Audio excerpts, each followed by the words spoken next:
progresso é teu porvir.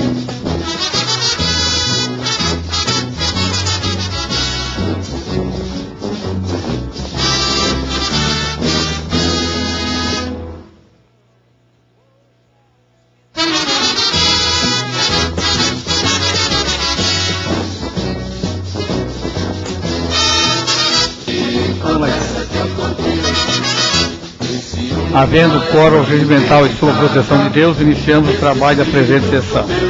Solicito ao senhor secretário para que faça a leitura da Bíblia. Mas o Senhor nas alturas é mais poderoso do que o bramido das grandes águas, do que os poderosos vagalhões do mar. Solicito agora para que faça a leitura do expediente.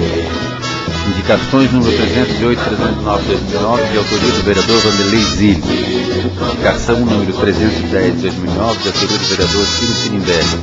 Indicação número 311, 2009, de autoria do vereador Isnácio. Requerimento número 084, 085, 2009, de autoria do vereador Isnácio.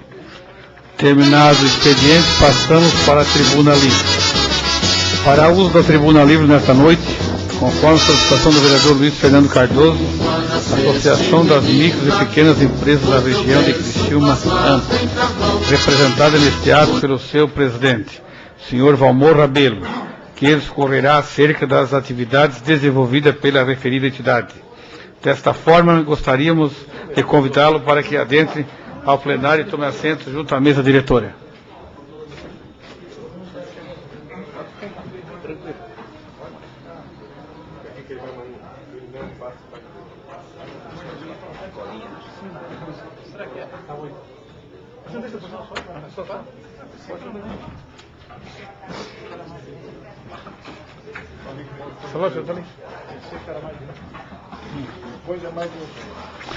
Com a palavra o nosso convidado.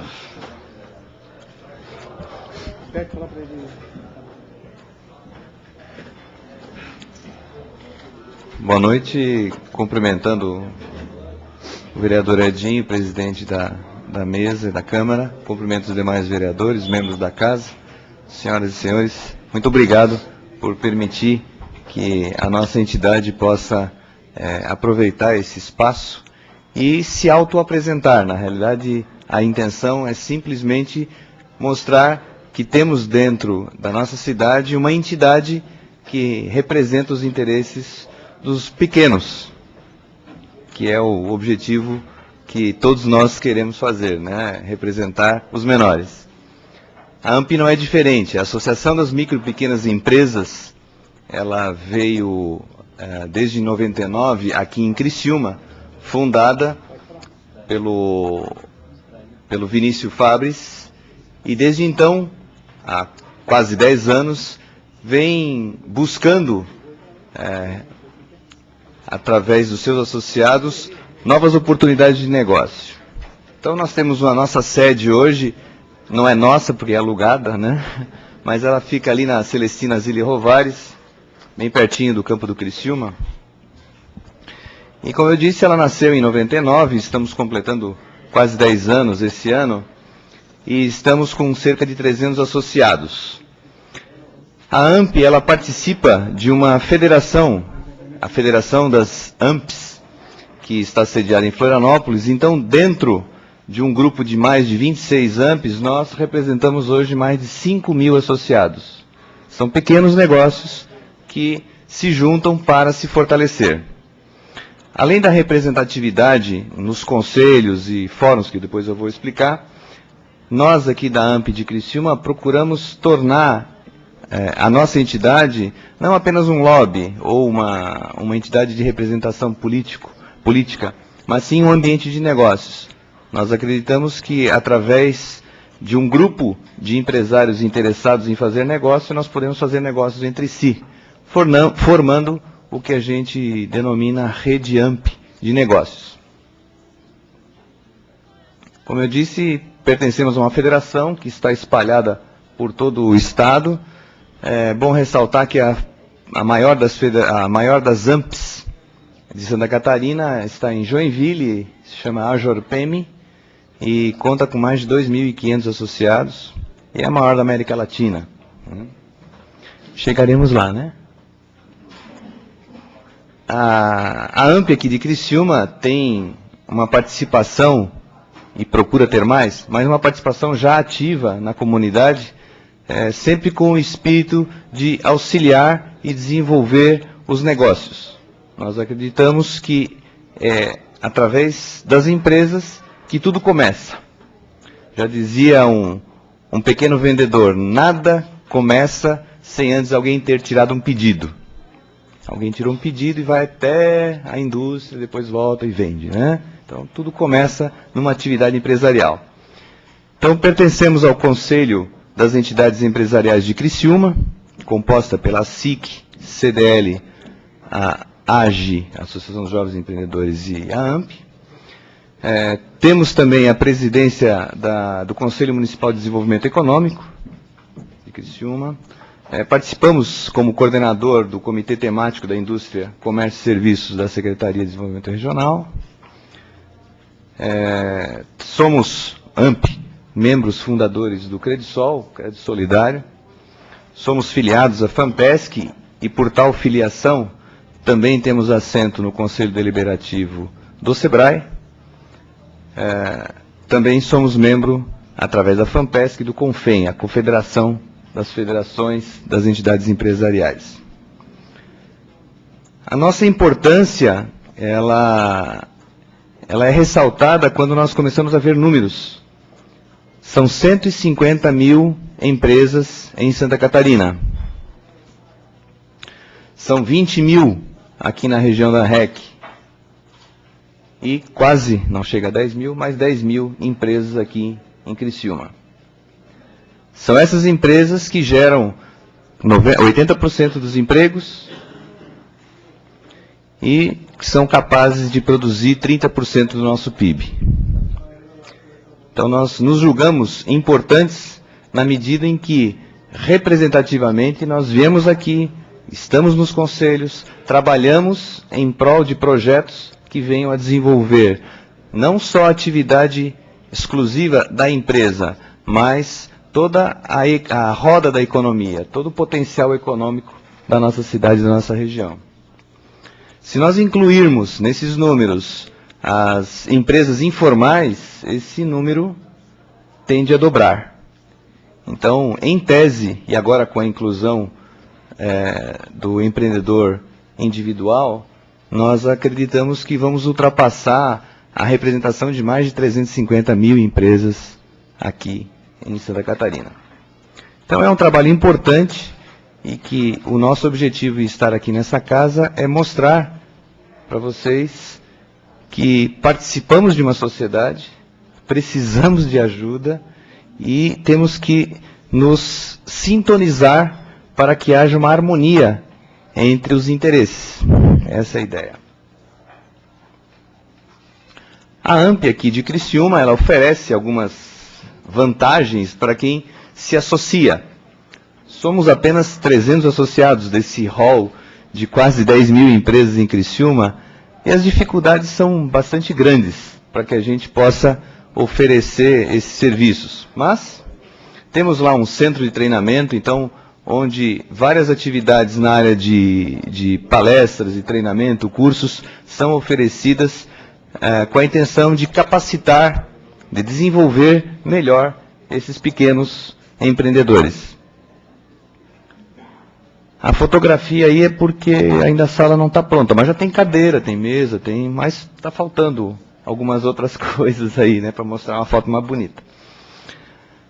Também desenvolvemos o que a gente chama de rede AMP de negócios, onde nós procuramos indicar entre os associados quem quer comprar tal produto. E fomentamos, queremos que os associados comprem entre si, desenvolvendo um novo mercado, né? Temos o programa com o SEBRAE dos núcleos setoriais. São empresas do mesmo segmento, lavanderias, automecânicos, empresas do mesmo segmento que, orientadas por uma metodologia do SEBRAE, se reúnem, discutem seus problemas, propõem soluções e vêm se desenvolvendo de uma forma mais unida. Então a gente soma as forças para ficar mais forte. E temos uma série de cases assim interessantes, onde o que era então concorrentes não podiam nem se ver um ao outro, o que é normal numa atividade empresarial, eles passam a se juntar para formar clusters, para formar associações para uma venda maior, para se mostrar maior, para fazer propaganda em conjunto, para trazer um técnico para o seu negócio, e aí acabam fazendo parcerias, né? Então tem vários exemplos, não só aqui em Criciúma, mas também em toda Santa Catarina, com resultados bastante interessantes. Talvez em outra oportunidade a gente possa vir trazer aqui, né? Também oferecemos lá na AMP o que a gente julga, assim, um dos trabalhos mais importantes que nós fazemos. É o aconselhamento e orientação empresarial. São vários consultores, professores, empresários, que voluntariamente se dispõem a prestar um auxílio, um conselho para os empresários que assim precisam de alguma informação, de algum conselho, né? Então, dentro da área de finanças, dentro da área jurídica, dentro da área de marketing, na área de produção, gestão, qualidade, enfim, todos os aspectos que envolvem uma empresa, nós temos alguém que está habilitado para prestar um conselho. E também temos vários casos em que o pequeno empreendedor chega lá desesperado, como uma criança que também não sabe, às vezes, ninguém ensina a empresariar, né? Nós não temos escola de empresários aqui. Então, o pequeno empreendedor, ele inicia uma atividade desconhecendo a maioria das atividades que ele vai enfrentar daqui para frente. Então, ele se depara, às vezes, com situações que, na visão dele, são intransponíveis. E aí chega lá, vem alguém com um pouquinho mais de experiência, um pouquinho mais de cabelo branco. Não é bem assim, faz assado. Fala com fulano, vem cá e tal. E ele sai de lá aliviado, partindo por um novo degrau.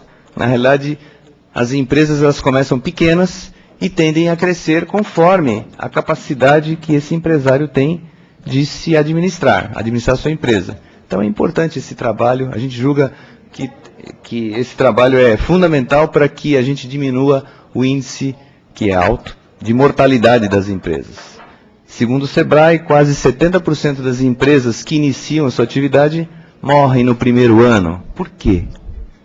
Então, a gente colabora no sentido de que não é só ter dinheiro no bolso para abrir um negócio, abrir uma lojinha. Tem uma série de outros quesitos importantes e que a AMP vem assessorando para que eles possam continuar a sua caminhada.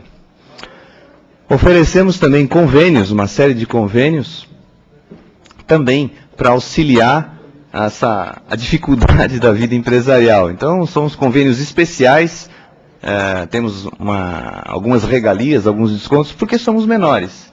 Assim como uma criança, ela precisa de alguns cuidados especiais, até para trocar roupa, para dar a mão para levar na escola, senão ela não vai. Se a gente não obrigasse, ela não iria. Também o pequeno empresário, ele inicia uma carreira em que ele precisa, às vezes ser levado na mão ou até trocar a roupa dele, até que ele perceba a função dele e entenda todo o negócio dele. Então nós nos julgamos importantes também nesse processo educacional, né, educativo. Então temos vários convênios com energia, com Senai, SATIC, enfim, tudo para que o empresário possa desenvolver o seu negócio.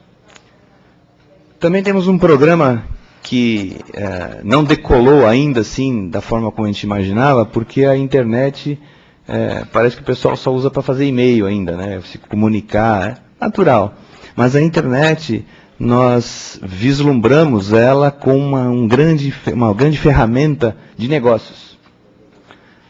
Tal qual a Fórmula 1, quando o pessoal põe a bandeira amarela, quando o Schumacher está lá na frente, 2 minutos na frente, não, agora vem a internet, passa a bandeira amarela, todo mundo se alinha de novo e tem uma nova chance. A internet permite essa grande chance ao pequeno negócio. Com baixos investimentos, nós podemos atingir mercados até então de difícil visualização. O mundo inteiro. daqui de Criciúma, do meu notebook, vocês sabem disso, podemos vender para a China, né? Então, esse mercado está disponível para o pequeno também. Então, a gente tem esse programa e acreditamos que, à medida que a internet vai se desenvolvendo, eles também usem melhor essa ferramenta. Dentro dessa filosofia de um ambiente de negócios, fazer com que a AMP seja cada vez mais um instrumento de desenvolvimento dos associados, nós criamos uma ferramenta chamada Rodada Sul em Negócios.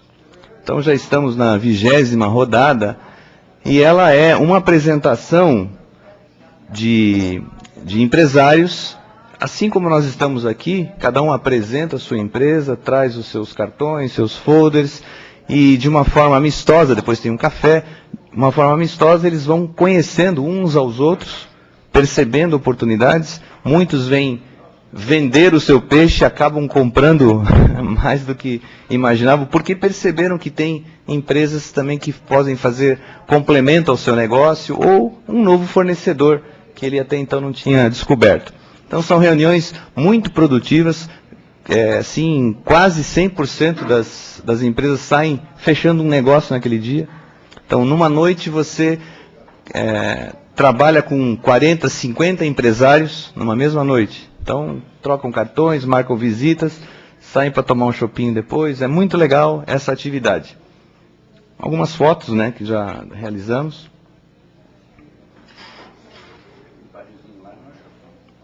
O vinhozinho. O pessoal traz para mostrar o seu produto, às vezes degustar também, né? A gente aproveita também para se divertir, né? Também, entre amigos se faz mais negócio, né? Então a gente proporciona esse ambiente amistoso. Os projetos em andamento. Eu vou já emendar aqui, ó. Dentro dessa rodada Sul em Negócios, nós estamos desenvolvendo essa ferramenta para transformá-la numa feira. Então, o que a gente chama a primeira feira do empreendedor do Sul, dentro desse ambiente amistoso. Então, nós queremos fazer com que os pequenos empresários também tenham a chance de mostrar os seus negócios, os seus serviços e produtos para uma gama maior de visitantes e num preço bastante atraente dentro do tamanho deles. Então a gente percebe que aqui, não só aqui, mas em outras regiões também, as feiras são grandiosas, com estandes iluminados, com valores que fogem à realidade das nossas pequenas empresas. Então nós desenvolvemos essa ferramenta para que ele possa, dentro de uma ilha, dentro de uma feira grande, ele possa desenvolver o seu negócio e estar dentro da feira grande. Então nós fechamos um stand de 800 metros quadrados dentro da feira Casa Pronta. O ano passado, na mesma feira, fechamos com 160 metros quadrados, atendemos 36 empresas e o nosso pleito agora é de 100, a nossa meta, aliás, é de atingir 100 empresas hoje. Dentro da feira da Casa Pronta, teremos uma feira, primeira feira do empreendedor, onde 100 pequenos empresários podem estar dentro de um grande ambiente, fazendo negócios, dando uma de grande, né? Isso é legal, né? Outro projeto que nós estamos desenvolvendo é o projeto Amigo da Pequena Empresa. Então é um projeto que, conforme as nossas necessidades, a gente desenvolve algum pedido para grandes empresários, para pessoas que têm a sensibilidade de que estão ajudando também a micro e pequena empresa. Então nós construímos o nosso centro de treinamento baseado em doações. R$150, as pessoas depositavam e nós compramos as cadeiras, as mesas, o quadro branco. E estamos ainda construindo esse projeto, né? Cabe aqui talvez um convite para vocês participarem desse projeto também, né? Mas depois eu venho com um pedido maior. Outra atividade que nós estamos desenvolvendo participamos da concepção do projeto do Parque de Desenvolvimento Empresarial de Louro Freitas. É aquele antigo pavilhão da Secrisa, que está desativado, que é do Estado. Então nós encabeçamos uma comissão onde nós desenvolvemos um projeto em cima desse galpão. E nesse projeto, então, está contemplado uma incubadora, um condomínio empresarial. Quer dizer, a incubadora serve para aqueles pequenos projetos que ainda não se demonstraram maduros o suficiente para tocar a vida sozinho. Um condomínio empresarial é uma área, uma região, uma locação onde o pessoal que já tem um produto um pouquinho mais maduro ou que ainda está merecendo um pouquinho mais de cuidado, vai lá, aluga o seu espaço e consegue fazer do seu negócio, desenvolver o seu negócio. Junto desse condomínio da incubadora, nós, dentro desse projeto, preparamos uma escola de formação empresarial. Nós julgamos que não existe empresário formado, existe alguém que tem um pouquinho mais de experiência. E juntando informações, nós podemos permitir que esse empresário se desenvolva de uma forma muito mais rápida, dentro desse período que ele vai ficar incubado e dentro do período que ele vai ficar dentro do condomínio. Então ele é obrigado a estudar. Não tem jeito. É uma condição básica. Temos também projetado dentro desse parque, por isso o nome parque, um showroom das empresas e produtos de toda a região. Então são vitrines de várias empresas que produzem os produtos aqui da nossa região, de tal forma, nós entendemos assim, de tal forma que um visitante possa primeiro, antes de entrar na cidade, chegar no Parque de Desenvolvimento e já enxergar a cidade e toda a sua pujança econômica, né? Essa é a ideia. E um centro de convivências, banco, correio, SEDEX, transportadora, tudo para que o incubado e o condômino fiquem dentro do parque das 8 às 8. Né? Não precisa sair para fazer nada. Tem toda a infraestrutura e logística ali. Aí é um sistema integrado, como vocês podem ver ali, como é que funciona. O status desse projeto ainda está em fase de projeto.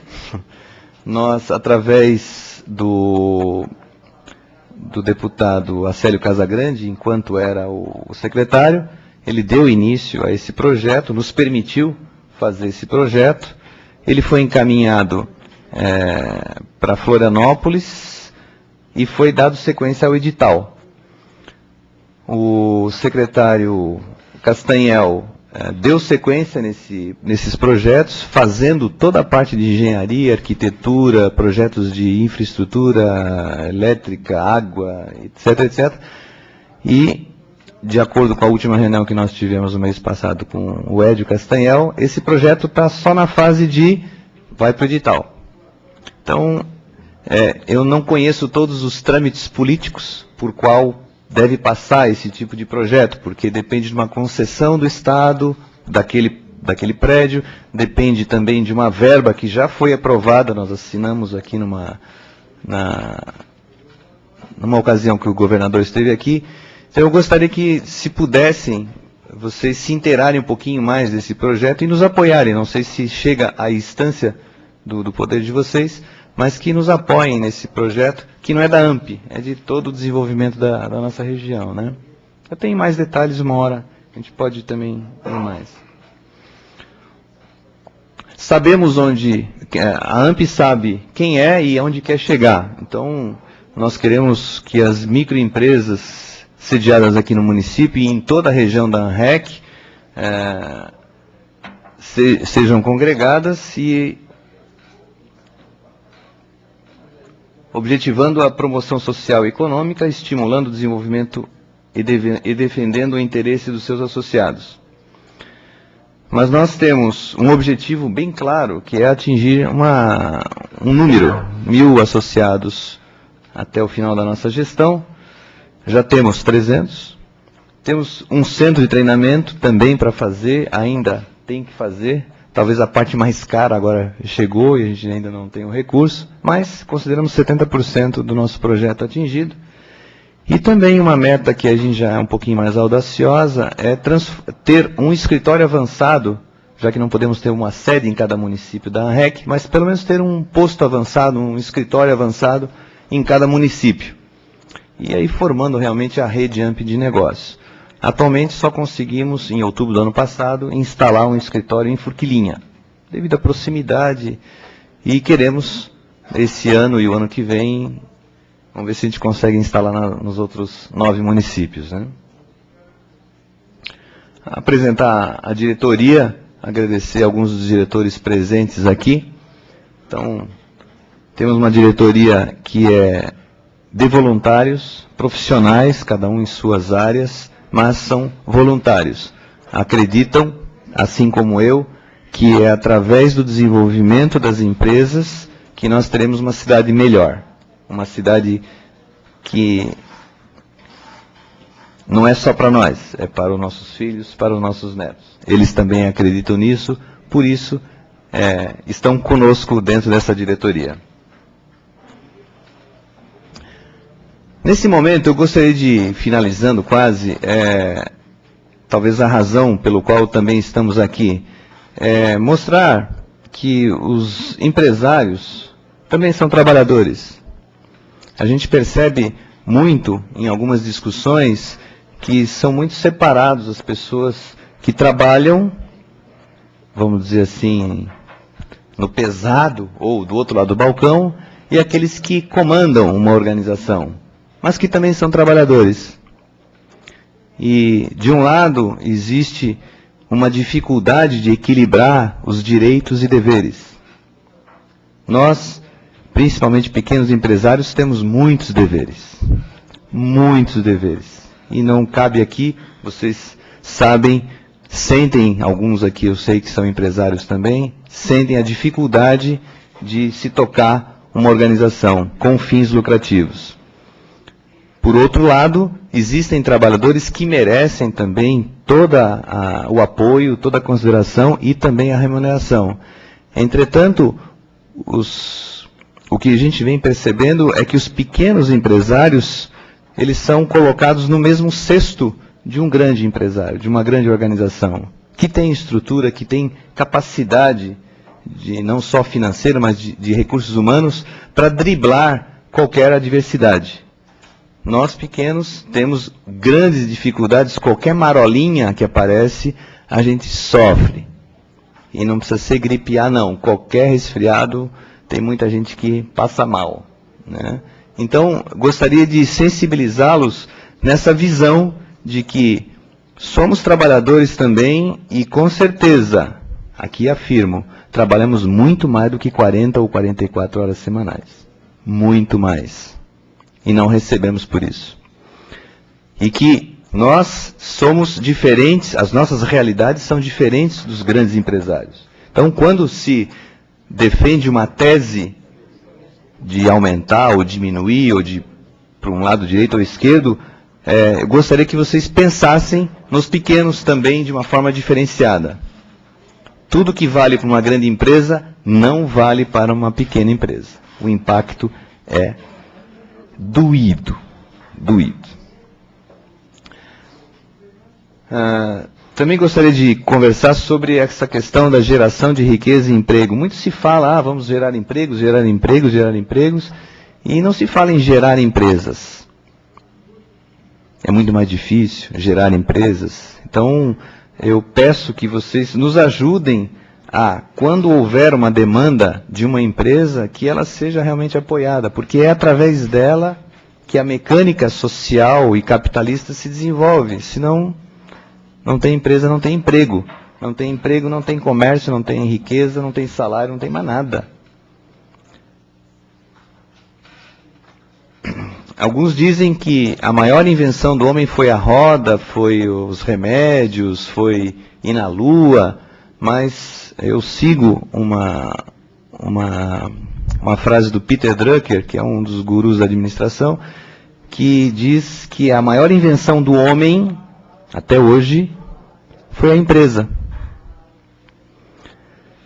Se vocês refletirem que todo mecanismo de transferência de renda, de negócios, tudo começa porque uma empresa existiu. Se não houvesse empresa, quem sabe ainda estaríamos na época dos reinados.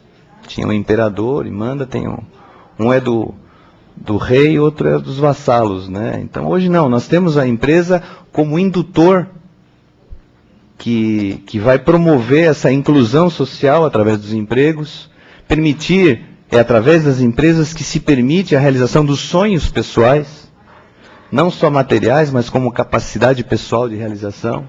Então, se não houvesse a empresa, tenho a certeza, talvez não estaríamos aqui.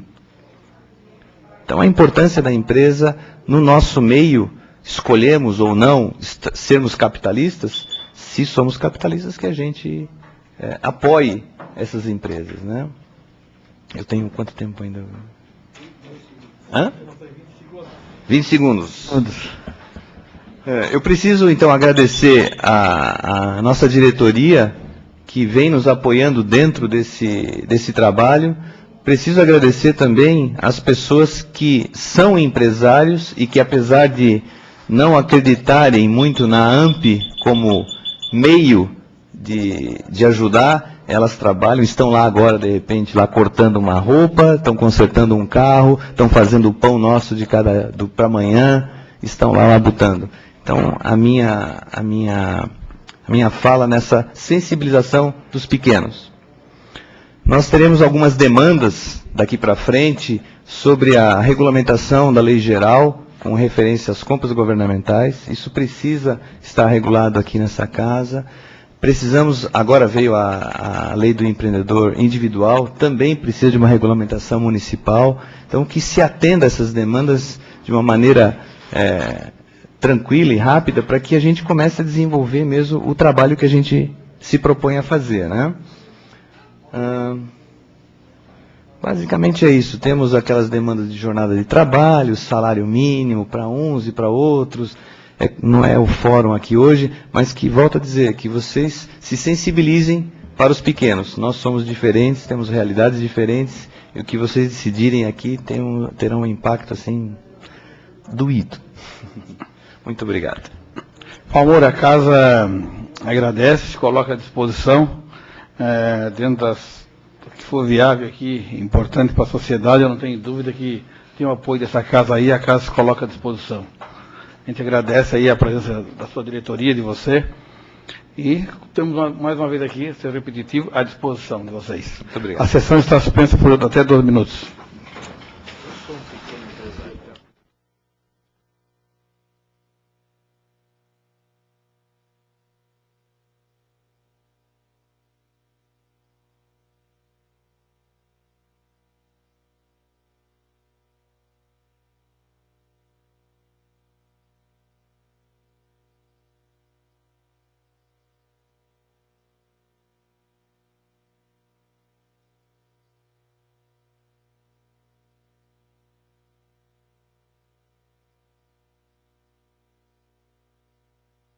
Uma hora brilhante, uma nova e feliz geração.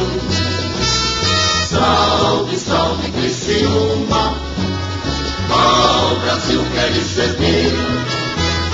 De carvão foi o teu berço, de progresso é teu porvir. Se uma outrora tu fostes a semente modesta e feliz, hoje és capital do trabalho e orgulho do nosso país. Salve, salve Criciúma, ao Brasil queres servir. De carvão foi o teu berço, de progresso é teu porvir. Criciúma és mãe dedicada desses filhos do teu céu azul. És o amor, a canção mais sublime, prazerosa rainha do sul. Salve, salve Criciúma, ao Brasil queres servir. De carvão foi o teu berço, de progresso é teu porvir.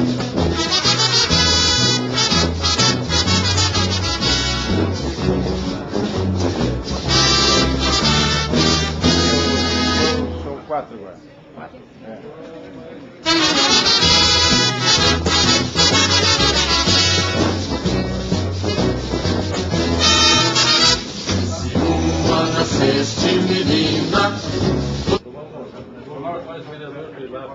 Não é só dois, não é só uma vida única.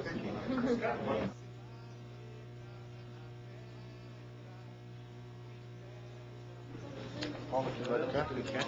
Esse aqui. Paulo. Outro Paulo aqui e o doutor Celso aqui.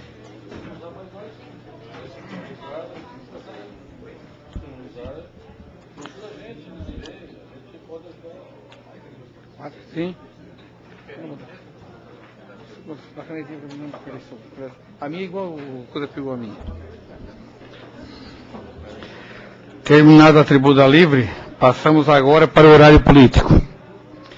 Farão uso desse espaço conforme o requerimento número 083/09, de autoria desta presidência e aprovado por unanimidade, o secretário do Sistema de Saúde, Paulo Conte, o médico pneumologista, Dr. Celso Tadeu de Menezes, a gerente da Vigilância Epidemiológica, senhora Joyce Save, bem como o médico Dr. Renato Matos, onde discorrerão acerca da gripe, tendo em vista a sua rápida proliferação. Desta forma, gostaria de convidá-lo e adentre ao plenário e tome assento junto a essa mesa diretora.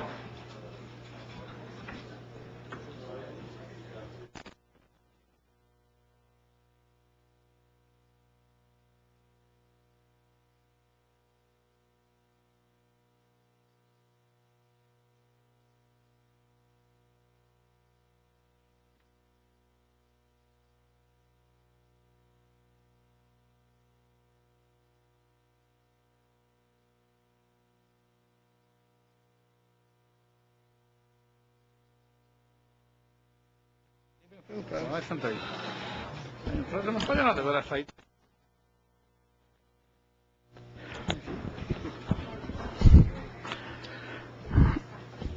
Reabertos os trabalhos, só para... Isso foi um requerimento aprovado pela situação que não está bem, acho bem clara para todos nós criciumenses. O que é que está, quais precauções estão sendo tomadas, qual é o risco que corre essa gripe aí, ninguém tem uma clareza, né? Então a expectativa da sociedade é que vocês hoje aqui clareiem para todos nós, vereadores, para a sociedade, qual tipo de precauções devemos ter daqui para frente. Com a palavra, os nossos convidados.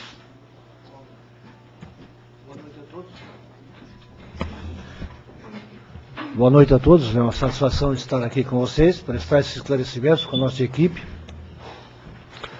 sobre um assunto que muito nos preocupa, e para isso nós tomamos algumas providências, né? Outras já estão planejadas para de imediato fazer acontecer também, tipo capacitação dos médicos dos pronto-atendimentos, aquisição de alguns medicamentos, e treinamento também do pessoal da enfermagem. Eu não tenho que me alongar, não vou me alongar, quero me colocar sempre à disposição dos senhores para qualquer esclarecimento, mas hoje eu acho que o nosso foco é trazer os esclarecimentos necessários, informações que vocês desejam, né? Pela nossa equipe, Dr. Celso Menezes, Dr. Renato Matos e a Joyce Save Silveira, que é a nossa coordenadora da Vigilância Epidemiológica. Então eu passo para Joyce, primeiramente, depois ela passa para os médicos da sequência. Obrigado.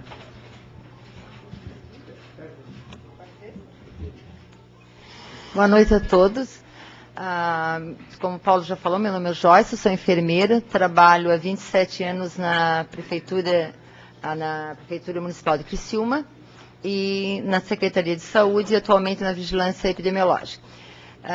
Então, a Vigilância Epidemiológica, na verdade, preocupada com a situação da influenza A, N1H1, H1N1, no município, no país e no estado, nós fizemos uma reunião para a gente tomar algumas ações no que fazer, na verdade, com essa gripe, né, que é esse novo vírus, essa nova doença que está ocorrendo no mundo.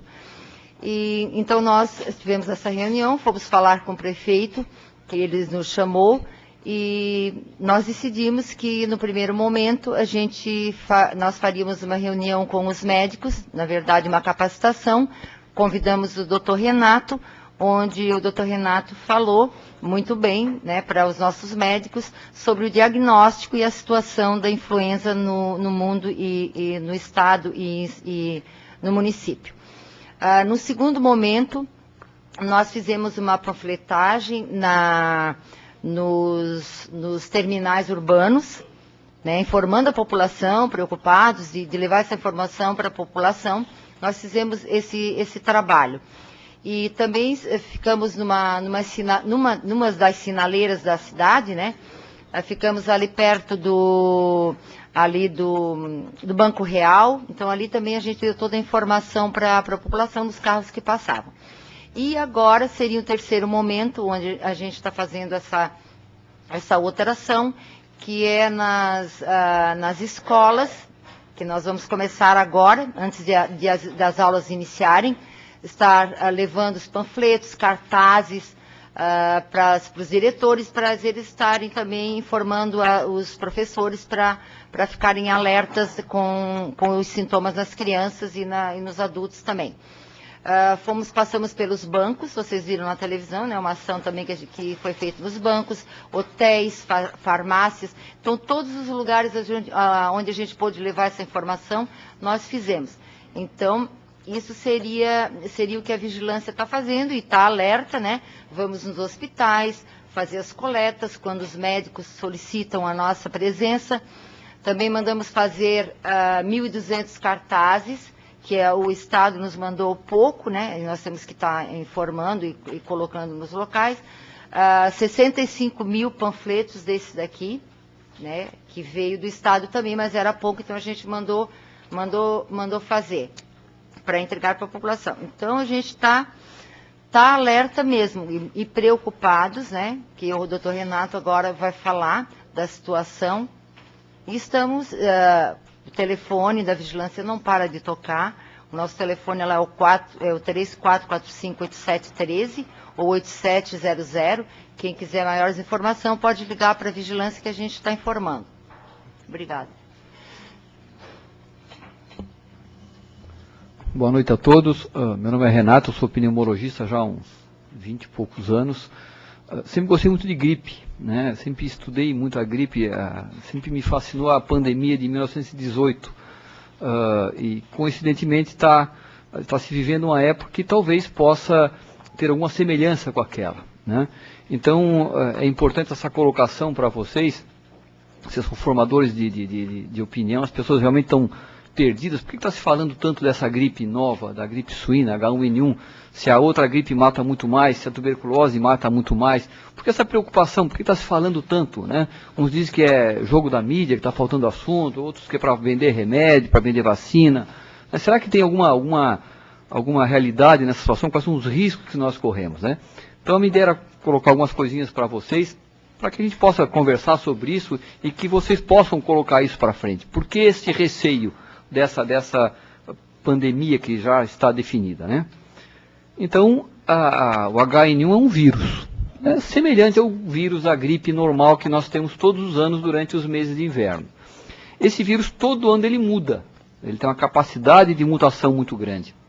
Só que são pequenas mudanças que são reconhecidas pelo nosso sistema imunológico. Então, se eu ficar gripado hoje, vou ter febre, dor de garganta, tosse, mas o meu sistema imunológico vai lá e controla, né? E essa gripe comum, a gripe nossa, a sazonal, ela geralmente mata mais que a atual, mas ela geralmente mata grupos de risco mais chamativos, né? São pessoas idosas que, a partir de uma gripe, fazem pneumonia, as crianças, diabéticos. Agora, essa gripe nova está matando gente diferente, e essa é a grande preocupação, né? Então, está matando menos? Tá, mas a capacidade dela... nós não sabemos como vai acontecer, né? Então, é uma doença respiratória aguda, é a gripe causada pelo vírus H1N1, né? Esse novo subtipo, ele é transmitido de pessoa a pessoa. Por que a gripe aviária, que teve alguns tempos atrás, não foi para frente? Se falou, Rede Globo, e parou por ali. A gripe aviária passava ave, homem. mata as aves, resolvemos o problema. Né? E qual era o medo na época? Que esse vírus se transformasse um pouco mais e permitisse a passagem homem-homem. Esse vírus agora, o H1N1, né, ele tem essa capacidade. Ele começou no porco, mas ele teve uma mutação, ele misturou gene do porco, gene da ave e gene humano, e hoje ele tem a capacidade de passar pessoa a pessoa. Então isso muda completamente a situação. Matar galinha, matar passarinho é fácil. Matar gente para acabar com a gripe, evidentemente que não é um bom negócio. Né? Então realmente é uma situação completamente diferente. Esse vírus é extremamente agressivo, né? E hoje tem já comprovadamente a capacidade de passar homem a homem. Por que se fala tanto hoje na pandemia, gripe espanhola? Né? Ela realmente foi talvez a maior praga que a humanidade já conviveu. 40, 50, 100 milhões de mortes na época. Né? E nós não temos hoje uma situação tão diferente. Na época ela era transmitida por navio. Hoje é avião, é mais rápido. Então a tentativa inicial de bloquear a doença, cuidando quem chega gripado no aeroporto, se mostrou totalmente ineficaz em todo lugar do mundo. Né? Essa gripe espanhola, né, realmente gerou uma situação muito complicada. Né? Se criaram hospitais de campanha, as pessoas eram colocadas dessa maneira e morriam muitas pessoas. São Paulo, 400, 500 pessoas por dia morriam. Né? Rio de Janeiro, Porto Alegre, as escolas fechavam, não tinha teatro, as reuniões eram proibidas, então foi uma situação muito complicada. Em São Paulo, tem um livro interessante sobre a gripe espanhola de São Paulo, né? Não tinha caixão para todo mundo. Né? Então o Renato morria, botava o Renato no caixão, levavam. Pegava o mesmo caixão, pegava a Joyce e levavam. Né? E assim, cada caixão rendia 30, 40. Né? Os coveiros morreram, os presidiários foram colocados para enterrar as pessoas. Né? Então foi uma situação realmente muito complicada. E esse vírus, né, dessa pandemia de 1918, na época não se conhecia o vírus ainda, o vírus foi descoberto em 1930 mais ou menos, né? Sabia que era um agente infeccioso, né? E esse agente foi isolado. Né? Alguns pesquisadores foram atrás e conseguiram uma mulher obesa, uma esquimó, que estava congelada, né? E conseguiram isolar o vírus. E é o mesmo vírus que nós temos hoje. Então, o vírus da pandemia de 18 é o mesmo vírus dessa pandemia agora. H1N1, H1N1. Influenza, né? O nome vem de influenza del freddo, quer dizer, influenza do frio. Né? É influenza A, B e C. C é rara, B provoca a doença menos comum e a é a mais agressiva. E ela tem essa mutação discreta de ano a ano, por isso que não adianta eu tomar a vacina esse ano do ano passado. Já é um vírus diferente. Agora, e de anos em anos, décadas em décadas, ele tem uma grande mutação, que o torna especialmente agressivo. Então, por isso esse medo da comunidade científica. Né? Hospitais de campanha naquela época. Aí uma outra coisa interessante, que a gente tem que ficar atento, a pandemia de 18, ela começou, né? Por que chama gripe espanhola? Né? Na época, foi 1918, era final da Primeira Guerra Mundial, e ela começou, na realidade, nos Estados Unidos, foi nessa região. Só que os países não deixavam essa informação ir para frente. País em guerra, não vai colocar que está com epidemia. Né? Então, na Rússia, os países que estavam em guerra, na Europa toda afligida. A Espanha era o único país neutro na guerra. Então a imprensa espanhola pôde colocar isso, que tem uma epidemia, que está morrendo muita gente, e acabou levando a fama da história. Mas não começou lá, nem foi o país onde morreu mais gente. Né? E a característica que é importante, que assusta hoje os pesquisadores, se a gente olhar lá o gráficozinho, essa pandemia chegou no outono, matou algumas pessoas, algumas dezenas, centenas de pessoas. Durante o verão ela desapareceu e no inverno seguinte ele veio daquele pico que nós estamos vendo ali, o pico mais alto. Então os americanos estão preocupados já com o inverno deles está chegando. Eles tiveram algumas centenas de mortes agora, né, que se teve notícia no México, nos Estados Unidos, né? Agora no verão acalmou e a grande preocupação deles é como é que vai chegar o inverno deles agora. Como é um vírus que muda muito, né, ele pode tornar-se mais agressivo e levar a um quadro muito complicado, como ele pode também daqui a pouco sofrer uma mutação e tornar-se menos agressivo. Então, esse dado ninguém tem. Ninguém sabe como isso vai evoluir. O Renato foi lá, fez um discurso bonito, acabou o negócio, não tinha mais nada, né? Pode acontecer, tomara que aconteça. Mas é uma situação completamente diferente das situações anteriores, da gripe aviária que nós tivemos, porque agora a transmissão é homem a homem por um vírus que é agressivo, que mata pessoas que habitualmente não morrem por gripe comum. A gripe espanhola, 18, 19, 20 a 100 milhões, você vê que é a coisa grosseira, né? Não se tinha dados especificamente. Mortalidade 2,5%. Gripe asiática, 56, 58, era um H2N2, 2 milhões. Gripe de Hong Kong, 68, 69, 1 milhão. A sazonal mata de 250 a 500 mil pessoas por ano, né? Então, se nós olharmos o vírus, H1N1, é o mesmo que nós tínhamos na pandemia. Eu dei uma palestra no dia 22, né? Faz uma semana atrás, para os médicos da prefeitura. Naquela ocasião, né, nós tínhamos 22 mortes. Ontem tinha 35, hoje de manhã estava com 45 e hoje, a hora que eu vim para cá, estava com 56. Né? Coisa tá, é pouco. Morreu 56, distribui isso no Brasil é pouco. Né? Mas é uma situação que a gente vai ver que está morrendo gente diferente. Total de casos aqui nessa data, que agora sim, agora os governos não estão mais colocando número de casos afetados. A gente vai ver que isso mudou já. Isso já não é mais importante fazer exame em todo mundo.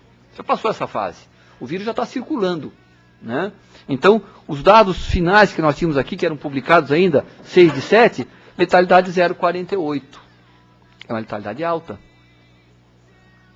Aí é uma coisa interessante aqui, os casos que morreram agora, isso na semana passada. Uruguaiana, 36 anos, 5 anos, 35 anos, 40 anos, 26. Santa Maria, né, 31 anos. Passo Fundo, 42, 31, 29, 9. Onde é que está o velhinho aquele de 70 anos de idade, que morre com a gripe comum? Não tem. Né? Idade média do Rio Grande do Sul, 28 anos. Né? São Paulo, 21, 11, 23, tem uns 68 ali. Né? 27, 50, 44, 26, 28, média, 33 anos em São Paulo. É um bicho diferente. Não é o mesmo vírus que nós estamos tendo contato que mata os nossos velhinhos. E essa é a preocupação da situação. Rio de Janeiro tinha morrido uma mulher de 37 anos de idade. A gente vê o óbitos no mundo aqui, né, do dia 1º até o dia 20. Foram computados, né? Dia 1º, 332, ali no dia 20, 781. Isso em países que têm um sistema adequado de saúde, que tem um sistema de informação. Evidentemente, esses números são muito abaixo da realidade. Quando eu dei essa palestra na semana passada, né, dizia o seguinte: o Brasil é um país em transição, ainda sem evidência de transmissão comunitária. Agora já é transmissão sustentada. Já mudou a situação. E esse vírus está circulando entre nós. Né? Aqui tem um caso interessante. Né? De 3.215 amostras que foram analisadas na Fiocruz, Adolfo Lutz, 26% foram positivos para o vírus H1N1, 22% para a gripe sazonal e 51% na influenza. Então, hoje, não adianta mais fazer o teste, o vírus já está aí. Né? E essa é a grande mensagem. Né? Eu quero saber se eu tenho H1N1. Demora 30 dias. A Romana começa a ficar gripada com febre, prostração, começou com sintoma respiratório importante. Alguém vai pedir um exame, esperar 30 dias para começar um tratamento? Não. Né? Então, isso é uma coisa importante. A população não tem que ser incentivada a buscar o exame. Né? Hoje nós temos que reconhecer os casos graves. A conduta com a influenza nova agora vai ser muito parecida com a influenza antiga. Se é H1N1, se é influenza comum, nós temos que ter conhecimento dos casos graves que devem ser encaminhados. Esses treinamentos que a prefeitura vem realizando são importantes porque o médico lá na ponta do PSF, do postinho, tem que reconhecer qual é a gripe comum, que não precisa fazer nada de diferente, vai usar um analgésico, vai usar um antitérmico, vai botar repouso, hidratação, e qual é aquele caso que eu tenho que correr. Porque tem como detectar. Né? Clinicamente não tem. A dor de cabeça da H1N1 é diferente da dor de cabeça.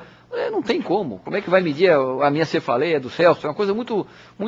A influenza comum não dá febre alta? Claro que dá. Quem que já não viu um monte de influenza comum que os filhos têm 39, 40 e usa remédio, não baixa? Também dá. Então, clinicamente, não tem como dizer, olha, é H1N1 ou não é H1N1. Nós temos que saber reconhecer os casos graves. Né? Acho que eu tenho isso aqui um pouco mais para frente. Né? Então, assim, ó, hoje o objetivo que a saúde pública deve ter é detecção de casos graves. Esses casos devem ser imediatamente analisados. Existe uma medicação disponível, que não existia naquela época, que é o Tamiflu, né? É um antiviral, é o Oseltamivir, que ele só funciona nas primeiras 48 horas.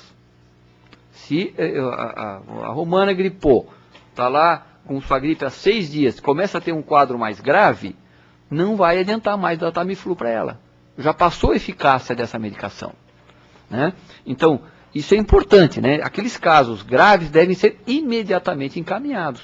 Agora, essa colocação tem que ser feita muito bem feita para os médicos da rede e para a população, para não sobrecarregar os pronto-socorros dos hospitais. Hoje todo mundo começou com a gripezinha, acordou dor no corpo, eu acho que é suína, vai para o pronto-socorro. Tem estrutura no mundo, não é em Criciúma, não é no Brasil, não tem estrutura no mundo que suporte essa demanda. Então, o médico tem que e a população tem que saber reconhecer aqueles casos realmente graves. Né? E qual é a grande dica? As duas dão febre, as duas dão dor de garganta, dão tosse, dão prostração. Né? O paciente que tem quadro viral, com esses sintomas todos, e começa a ter dificuldade respiratória, esse paciente deve ser imediatamente mandado para o hospital. Quanto mais precoce o tratamento, maior a chance de sobrevida. Né? Nós estamos vendo que ele é diferente. Ele é um vírus agressivo. Está matando menos que a população, que o vírus comum está. Não se discute isso. Mas isso não é um argumento para que nós não nos tomemos as precauções. Nós não sabemos como ele vai evoluir. Nós vamos ter mais uns 2 meses de inverno ainda. Né? E tem a segunda onda. Né? A vacina vai demorar um pouquinho ainda. Né? Eles estão correndo muito para ver se conseguem fazer vacina para o inverno agora americano. Né? Os laboratórios não queriam bancar isso, porque daqui a pouco gastam lá seus bilhões de dólares, o vírus sossega e a vacina não precisa ter mais, não tem mais o porquê. Então hoje os governos estão bancando isso. O governo americano pagou agora em torno de 2, 3 bilhões, o governo japonês também, então os laboratórios estão ganhando. Se por acaso morrer o negócio por aí, eles não vão perder. Não sei se é certo ou não, mas é um jogo que funciona dessa maneira. Né? Então, a vacina está sendo testada. Né? Em 76 houve também uma situação complicada no vírus da influenza, que se esperava que fosse ter um comportamento mais agressivo, não teve. A vacina deu mais problema do que a própria gripe. Né? Então o governo americano está sofrendo até hoje processos importantes em função dessa vacina que foi feita. Hoje o laboratório tem que ter um cuidado extra nessa parte também. Né? Então, hoje o grande problema, a nossa epidemia agora não vai ter vacina para essa agora. Talvez para a próxima. Né? Então é importante que as pessoas sejam ensinadas em que situações realmente procurar o serviço de saúde, para não sobrecarregar que não tem estrutura que segure essa situação. Né? Então assim, definição de casos de doença respiratória aguda grave. Isso que importa. Indivíduo de qualquer idade com doença respiratória aguda caracterizada por febre acima de 38, tosse, acompanhado ou não de dor de garganta ou manifestação gastrointestinal, e dispneia. Dispneia é dificuldade respiratória. Claro, eu tenho asma. Se eu gripar com vírus comum aqui, eu vou ter falta de ar. Mas aí o médico vai ter que ter o bom senso de saber, ele tem asma. Agora, a Joyce não teve asma, nunca teve nada. Daqui a pouco faz um quadro viral e começa com falta de ar, corre com ela. Em crianças tem alguns sintomas que são mais específicos, né? Que são algumas radiografias que poderiam acompanhar. Então, assim, o sistema de saúde vai ter que estar preparado, nós já começamos com o Paulo, com talvez mais exames, mais medicamentos, porque não adianta lá o médico da ponta saber fazer o diagnóstico e não ter o medicamento na mão. Né? São medicamentos que geralmente não são tão caros, né? Alguns casos específicos realmente vão precisar de internação hospitalar, mas a maior parte pode ser tratada em casa, não vai precisar isso. Agora, nós temos que ter medicação adequada e os médicos têm que saber usar essa medicação de forma adequada. Né? E existem alguns grupos de risco. Né? Isso é interessante. Idade inferior a 2 anos ou superior a 60 anos de idade. Isso aqui está no site do Ministério da Saúde. Vocês viram que teve uma de 68 só. O resto ficou nesse intervalo. É diferente. Né? pacientes que estão imunodeprimidos, pacientes que têm HIV, pacientes que estão em tratamento com quimioterapia, pacientes que têm doenças, diabetes, doenças cardíacas, doenças renais crônicas, gestantes, boa parte das pessoas que têm morrido são gestantes e obesos. Não se sabe por que obeso morre mais. Tem um artigo que saiu agora, recentemente, né, na Universidade de Michigan, né, de 10 casos que foram internados, né, 9 eram obesos, né, e 7 eram severamente obesos, né, tinham índice de massa corporal acima de 40, e 3 deles morreram. Então, o obeso não é um grupo de risco dessa gripe comum, a nossa sazonal. Então, o obeso tem que ter realmente um cuidado. Então, se eu atender um paciente obeso, que tem sintomas gripais, começou com dificuldade respiratória, esse tem que correr, né? Aqui são outras coisas em relação a... Bom, outra coisa importante, né? O exame específico, né? Todo mundo, eu quero fazer o exame para ver se eu estou com a gripe suína, H1N1. Não precisa mais isso hoje. Ele está circulando, tá junto com o outro, né? E ninguém vai esperar 30 dias para fazer um tratamento. Claro, o paciente chegou com um quadro grave, disfuncionado, com dispneia importante, está em ventilação mecânica, até vou pedir para saber, mas sabendo que aquilo não vai mudar uma vírgula na minha conduta. A não ser que, né, esse paciente chegue com 48 horas, eu não vou ter o exame, que eu vou poder usar o Tamiflu. Toda essa medicação está na mão do governo, não adianta querer comprar Tamiflu na farmácia por dinheiro nenhum, né? O governo está liberando isso devagarinho, porque isso está certo, né? Se esse Tamiflu tivesse hoje, é a única arma que nós dispomos, se isso tivesse em farmácia hoje, qualquer pessoa gripada já ia lá comprava esse remédio, né? E vai criar resistência, quer dizer, queimaria a medicação. Então isso é uma coisa boa, né? Não tem como comprar essa medicação hoje no Brasil. O governo tem em torno de 9 milhões de doses, né, e está liberando devagarinho, né? Então, e a indicação é muito específica, né? Porque assim, geralmente ninguém vai no médico no primeiro dia, segundo dia, porque está gripado. E nem precisa ir, né? Agora, aquele que já está disfuncionado, está com disfunção respiratória importante, tem que ir e nós dispomos dessa medicação na rede, né, caso se faça necessário, né? Nós estamos hoje com um paciente internado que chegou no São João Batista no sábado, com um paciente de 40 anos de idade, com febre há 2 dias, não saiu daqui, não foi missa, não foi nenhuma festinha, ficou na sua comunidade, trabalhando na roça, com um quadro respiratório extremamente complicado, já com pneumonia bilateral, é uma suspeita. Talvez seja uma coisa que não tenha nada a ver. Agora, 48 horas, esse já começou a usar uma medicação específica, além das outras medicações. As pessoas morrem geralmente de pneumonia, né? E pneumonia é tratável. Hoje nós dispomos de antibióticos extremamente potentes, né? Não tem nenhuma relação com aquela situação de 1918. Então, eu não quero me estender muito, né? Mas assim, colocar para vocês que nós temos um vírus diferente, que nós não sabemos o potencial, se ele vai tornar-se mais agressiva e essa epidemia vai crescer um pouco mais, ou talvez daqui a pouco ele tenha uma mutação que o torne mais ou menos agressivo. Mas nós temos que estar preparados, né? Nós temos feito reuniões, acho que a ponta tem que estar preparada, a imensa maioria, 98% dos casos, podem ser bem atendidos na ponta. Não tem estrutura hospitalar em lugar nenhum do mundo se todo mundo quiser ir para o hospital, quando começar a sentir-se gripado, né? Não precisa andar de máscara, né? O pessoal anda de máscara, não tem porquê. A máscara cirúrgica, essa máscarazinha comum, essa máscarazinha comum, ela não protege a pessoa, né? Se eu estou gripado e eu coloco a máscara, eu tuço, eu elimino menos gotículas que levam o vírus. Então a pessoa gripada pode usar.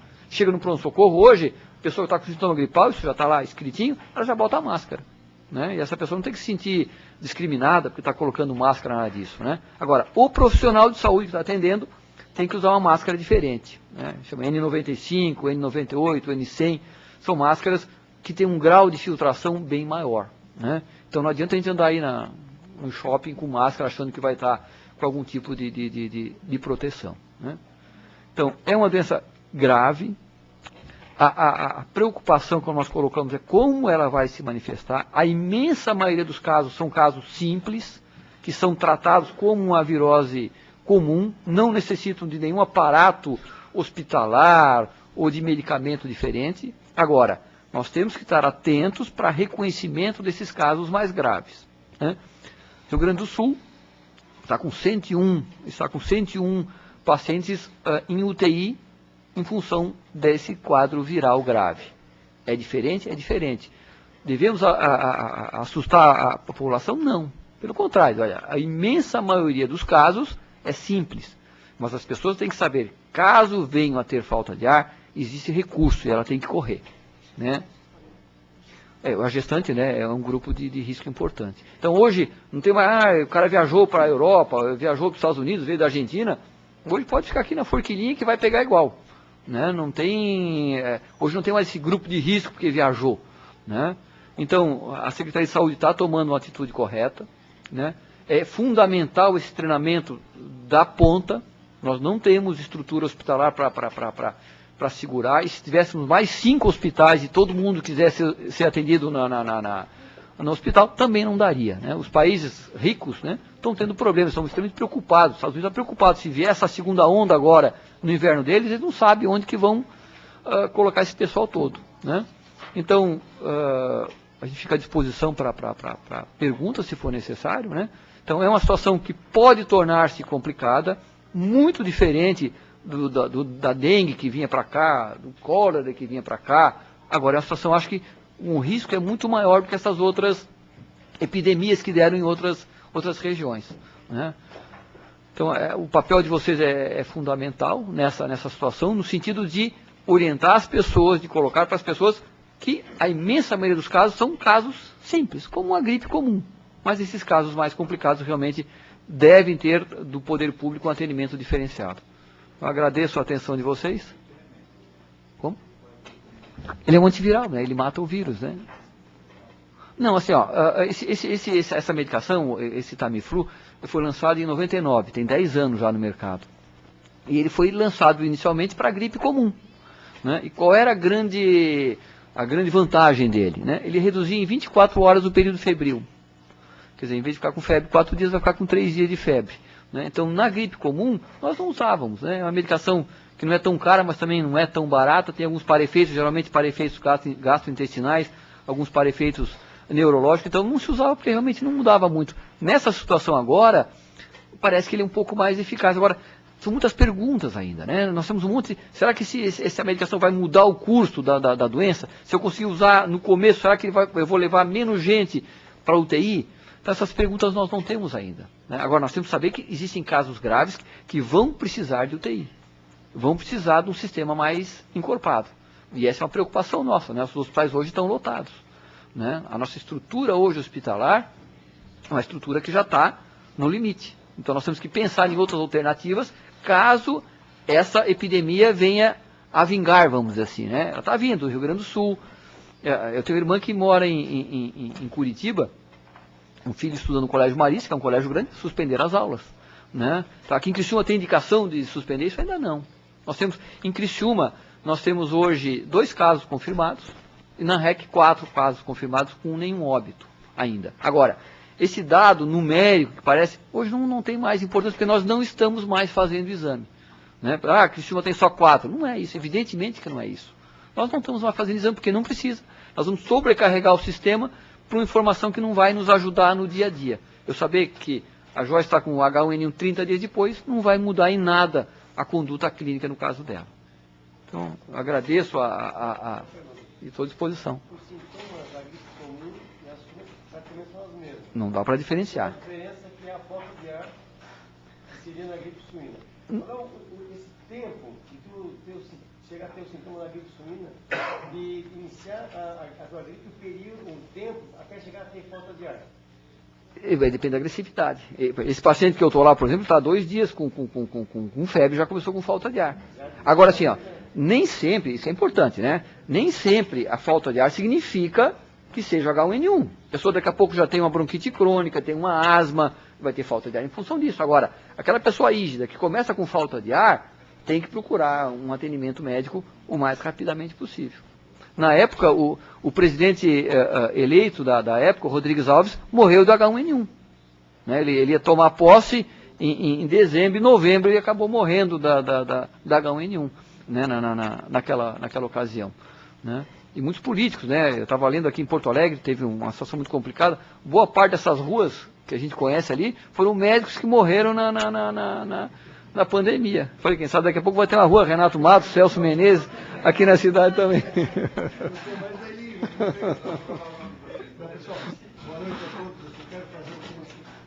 Boa noite a todos, eu só quero fazer algumas colocações, muito bem apresentado pelo Renato, mas eu queria só fazer uma colocação para vocês, acho que vai facilitar um pouco vocês entenderem. O vírus, ele é um parasito que ele não tem capacidade de se multiplicar por si. Para ele se multiplicar, ele tem que invadir uma célula, entrar dentro de uma célula, e ali dentro de uma célula ele se incorpora ao sistema da célula e se reproduz ali. Então por isso que o vírus da hepatite, ele só vai dar hepatite porque ele só vai lá na célula do fígado. O vírus da cachumba e assim por diante, todos os vírus vão tendo essas características. Qual o problema desse vírus agora? O que se sabe é que esse vírus ele tem uma virulência grande, ou seja, ele tem uma agressividade grande, mas não se sabe bem o comportamento desse vírus, né, Renato? Esse é o grande problema. Não se sabe por que ele está diferente, por que ele está pegando gente jovem, por que ele está causando todos esses problemas. E esse vírus ele está com uma característica importante também. Ele está causando uma deficiência imunológica importante. As pessoas não estão morrendo propriamente da infecção do vírus. Por isso que nós estávamos falando a questão dos antibióticos, porque todo mundo vai falar, vamos dar antibióticos para o vírus. Não, não é. É que esse vírus está causando uma deficiência orgânica importante nas pessoas, que não se sabe explicar bem por quê, e as pessoas estão tendo infecções respiratórias graves. Estão fazendo pneumonia, seja por pneumococo, por estafilococo, aí dependendo da faixa etária. Então, esse é o grande problema. Por isso que existe toda essa preocupação e todas essas precauções, porque na verdade não se sabe hoje o comportamento dessa doença. É diferente de eu pegar uma tuberculose com a doença estabelecida, que eu já sei como é que ela se comporta. Essa não. Essa todo mundo é japonês. Ninguém sabe bem para onde vai. E o que é... Por isso que eu digo, não dá para minimizar, como estão às vezes querendo minimizar, como hoje eu vi o pessoal minimizando, também não dá para fazer um drama porque não se sabe. Mas o que tem de real? O que tem de real é que até 2 meses, terminar esses 2 meses que o Renato está falando, 2 bilhões de pessoas vão entrar em contato com esse vírus. E 45 milhões de pessoas podem ficar gravemente enfermas. Então, para isso, tem que ser atentado. E tem que em todos saber que não se sabe bem o comportamento dessa doença. Não é à toa que os Estados Unidos liberou 2 bilhões, né, Renato, para fazer a vacina, o Japão mais 2 bilhões e pouco, está todo mundo liberando, porque todo mundo está com medo. Ninguém, os virologistas, as pessoas que estão estudando, eles não sabem bem o comportamento. Aí você pode ver que vem um, diz que não vai dar nada, tem outro que diz que vai, mas as coisas estão acontecendo. Então, o importante é que a gente esteja preparado. E aí vem essa colocação que o Renato fez, que a Secretaria de Saúde, com a equipe, com o Renato que está mais ligado a esse assunto, tem os antibióticos mais adequados, porque existem alguns antibióticos que não tem na rede pública, que nós deveríamos ter, que combatem as infecções oportunistas, vamos dizer, as infecções que vêm após, as infecções secundárias mais importantes, isso aí nós temos que ter, e realmente fazer essa disciplina do atendimento, né? Que tem que ser levado a sério, mas que tem que criar uma maneira, junto com a Secretaria, de que as pessoas sejam atendidas e sejam selecionadas essas pessoas e que se sejam treinadas. Eu acho que tem que fazer um bom treinamento de toda a classe médica, né? Todo mundo tem que estudar bem isso aí, e todos têm que saber discernir o que vai para o hospital, o que não vai para o hospital, e ter segurança no atendimento, porque a segurança no atendimento vai ser importante, porque se o pessoal chegar num serviço de emergência, num posto, ele não sentir segurança para o médico, ele já vai querer correr para o hospital, e não vai ter hospital para todo mundo. Os hospitais hoje já estão todos lotados, não tem lugar para ninguém. E ainda vão vir os casos graves, então esse que é a coisa mais importante. Fora disso, acho que o Renato foi muito brilhante na apresentação dele, o trabalho dele é muito bonito, aprendi bastante também, vim aqui para aprender e discutir com vocês, e estou aí para também, se for preciso, dar algum auxílio em alguma resposta. Nós temos 20 minutos, as perguntas estão abertas. Com a palavra, a vereadora Romana. Pode. É para ficar grande.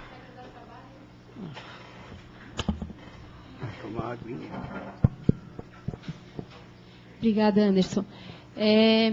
Eu gostaria só de tirar algumas dúvidas.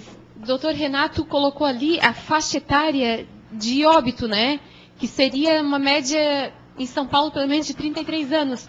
Mas de contágio da doença seria a mesma faixa etária ou seria assim, o contágio generalizado e o óbito, então, dentro daquela média de idade?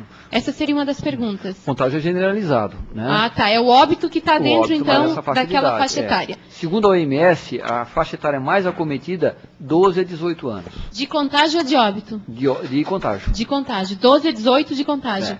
E óbito, então, está uma média de 30, né? Pelo que tu colocaste ali. Isso é uma coisa muito ainda recente dentro dos casos que morreram no Brasil. Foi um cálculo feito em cima dos casos que morreram até semana passada. Mas se nós acompanharmos esse perfil, a idade média é nessa faixa. Tá. Outra coisa, em 1918, como é que ela foi contida, então? Ela se acabou naturalmente ou foi alguma ação sistemática na área da saúde? Tem umas histórias interessantes de 18. Existem documentos que mostravam, né, o que se fazia nessa época, né? E uma das recomendações era a canja de galinha. E faltou galinha no mercado. Então, o governo teve que lançar outros documentos dizendo que, além da canja de galinha, outras canjas também poderiam ajudar. Então não tinha nada. Se fazia autotransfusão, se usava quinino, que é uma medicação que se usa para malária, né? Não tinha função nenhuma. E ela veio, teve essa primeira onda, teve a segunda onda, e em 1919 ela foi desaparecendo. E aí, inclusive, as pessoas faziam festa, faziam um carnaval fora de época, comemorando, né, a queda. E é interessante, se nós acompanharmos daquela época, as declarações do poder eram muito semelhantes. Não, essa é uma gripe comum, não tem problema, é uma situação benigna. Porque isso falava mal contra o prefeito, o governador, que não conseguia controlar aquilo, e não era culpa dele, né? Mas isso pegava mal. Então se escondia muita coisa nessa época, né? Mas ela veio, teve essa segunda onda e depois ela desapareceu. Renato, mas uma coisa que a gente tem estudado, tem acompanhado, é que, na verdade, a gente sabe que na última década, cada ano o vírus vem ficando pior. Esse é o grande problema. Em termos de pesquisa científica, o que se lê é que nos últimos anos, cada vez o vírus da gripe ele vem ficando mais grave. Essa é a grande expectativa, né, do mundo científico. Porque ele vem dando cada vez mais gripes mais fortes.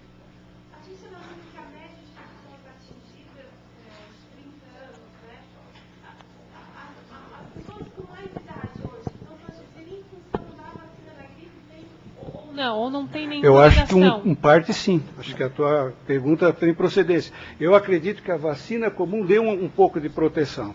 Hoje, assim, uma das discussões que se tem é o seguinte: por que não está morrendo velhinho? Então, assim, esse vírus H1N1, ele apareceu, até 57 ele tinha, com frequência, ele era encontrado, ele era isolado com frequência, e ele ficou depois de uns 20, 30 anos sem aparecer, sumiu. Né? Então, o que se acha é que aquelas pessoas mais idosas já têm anticorpos adquiridos naquela época. Agora eles são provocados, já tem anticorpo tranquilo. Está morrendo pessoas que não têm ainda o anticorpo. Né? Então, essas pessoas mais jovens, temos as explicações, essas pessoas mais jovens não têm anticorpo, não têm um sistema imunológico preparado para enfrentar esse vírus. Então, hoje a gente pega um sarampo, que é uma doença comum, bota no meio dos índios que não tem imunidade nenhuma, morre um monte de gente. Por quê? Não tem um sistema imunológico. Então, esse vírus ficou um tempo fora do mercado, vamos colocar assim, né? E agora está voltando e não existe ainda uma imunidade preparada. Daqui nós vamos ter uma vantagem, quer dizer, daqui a pouco vai surgir uma nova epidemia H1N1 daqui a 20 anos, e nós estivermos vivos, nós temos um sistema imunológico que vai reconhecer esse vírus e vai trabalhar de uma maneira muito mais tranquila.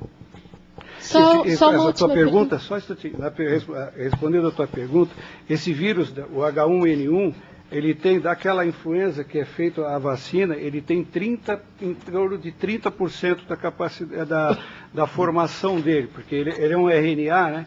Então, ele tem uma sequência de aminoácidos, aquela coisa toda, então 30% daquela sequência, da sequência genética dele, corresponde àquele vírus que é feito a vacina comum.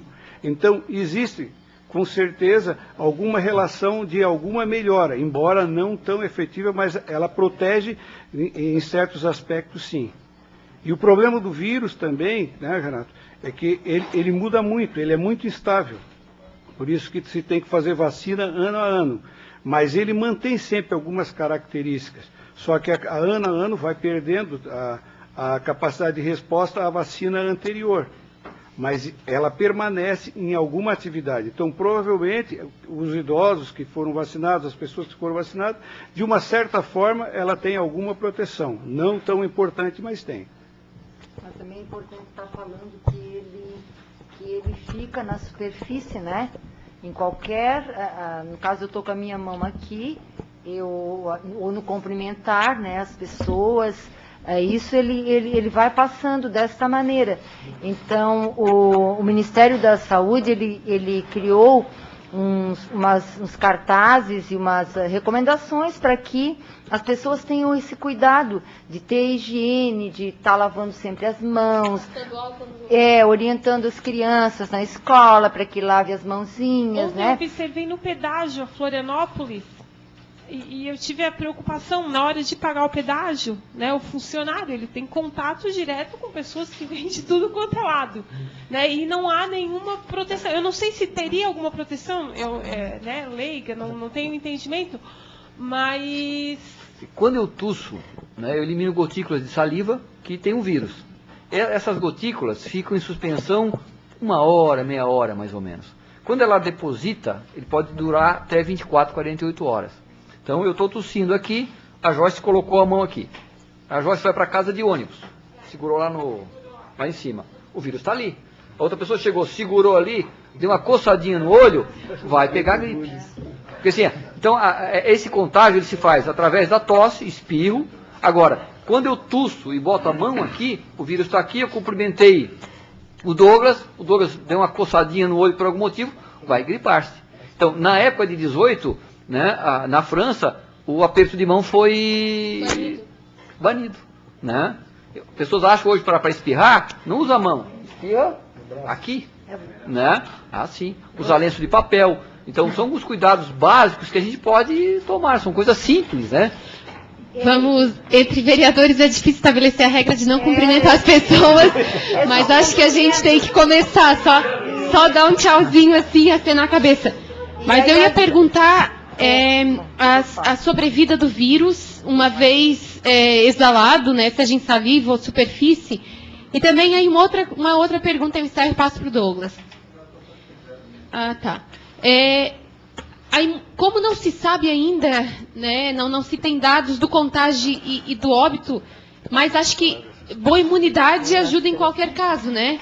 Então, não daria assim, daí fica aqui uma sugestão, Paulo, para a Secretaria de Saúde ajudar a colocar assim nos colégios e locais públicos, pontos de ônibus, alimentos que ajudam a aumentar a imunidade. Eu li alguma coisa que o chá verde, por exemplo, ajuda a aumentar muito a imunidade, né? E assim, outros tipos de alimentos específicos para esse fim, que talvez fosse uma forma de, além de evitar esse tipo de contágio, prevenir. Básico, assim, o cuidado vale para o mesmo que o vírus comum. Não. Alimentação adequada, não existe um alimento X que vai melhorar. Alimentação adequada, sono adequado, atividade física moderada, são situações, um sono adequado, hidratação adequada. Como? A vitamina C não tem nenhum papel, nem na proteção, nem na... Isso foi um engodo que se teve, né? Não. Nunca se... Gripe, vitamina C e cama, né? Quem é da época lembra da propaganda, né? Não existe nenhum trabalho hoje que mostre que a vitamina C tem qualquer papel na proteção ou, muito menos, tratamento. Outra coisa importante que eu esqueci de colocar ali, né? O período de contágio, né? É 1 dia antes do sintoma. Quer dizer, eu vou começar a ficar com febre daqui amanhã. Hoje já estou sendo um fato de contágio. Quer dizer, é muito difícil. A gente nem sente nada ainda e já está com problema. Até 7 dias depois do início. E criança até 10. Aí uma das recomendações que eu acho que pode ser tomada, né, e pode ser colocado, se a coisa começar realmente a crescer, aquelas crianças que estejam gripadas, né, deveriam ser orientadas para, durante 10 dias, não ir à escola. Né? Ou aqui, algum vereador que esteja gripado, adulto, 7 dias. Né? Com um motivo. Né? Então, acho que isso vai mudar. São algumas coisas que a gente vai ter que mudar. Um profissional da saúde, um médico gripado, um enfermeiro gripado, é muito complicado. Um enfermeiro gripado vai trabalhar, né? Ele vai estar passando esse vírus para as pessoas mais imunodeprimidas, estão lá doentes, né? Então nós temos que pensar em algumas maneiras simples de tentar minimizar. A gente não vai conseguir evitar contágio, né? Mas em minimizar contágio, eu acho que é uma coisa interessante. Em superfície até 24, 48 horas, segundo os trabalhos. É bastante. Aí no finalzinho já está pedindo água. Vereador. Não. Vereador a imensa Germes. maioria não precisa de medicação. Só uma curiosidade, assim, algumas. Primeiro, assim, como que se dá essa mutação? Você falou na mutação e falou que, às vezes, no período de 10 anos, fica ali incubado em algum lugar do mundo, não sei aonde. Como que se ressuscita isso de uma hora para outra? Né? E se ficou parado, se morreu, se reviveu, ou se ficou só em off ali, em stand-by até essa ressurreição, vamos dizer assim. A segunda, para me falar uma vez só, é o seguinte, existe, uma vez que o vírus está aí caminhando, circulando pelo mundo todo, existe uma parceria ou uma disputa entre os vírus que já existem, né? No caso, vários tipos de gripes que já existem, ou que já existiram, ou uma parceria, ou trabalham aí isoladamente, sem nenhum tipo de contato. Então, assim, os vírus, como qualquer um de nós, querem sobreviver. Isso é inerente a qualquer espécie, né? Então, assim, eles vão mudando para conseguirem sobreviver. Uma bactéria, se descobre um antibiótico, uma penicilina, quando surgiu, era uma maravilha, né? Vai acabar com as infecções. As bactérias rapidamente mudaram para sobreviverem. Então, isso é uma situação da biologia, né? Os organismos vivos vão mudando para se manterem.